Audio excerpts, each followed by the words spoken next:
Good morning. এই মুহূর্তে আমি বারাণসীতে দশাশ্বমেধ ঘাটে। কয়েকদিন হলেও এখানে এসেছি, আজ পঞ্চম দিন। এই বারাণসী ট্রিপটা সম্পূর্ণ নিজের জন্য।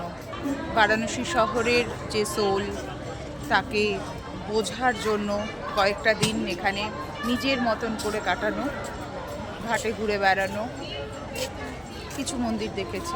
মূলত ঘাটগুলোতে ঘুরে বেড়ানোই আমার উদ্দেশ্য ছিল, সেইভাবে সময় কাটিয়েছি। আমারও বারাণসীতে আসার একটা অন্যরকম উদ্দেশ্য ছিল। এখানে এসে শুধু ওই ছোটাছুটি করে এটা দেখবো ওটা দেখবো এরকম ব্যাপার আমার ছিল না।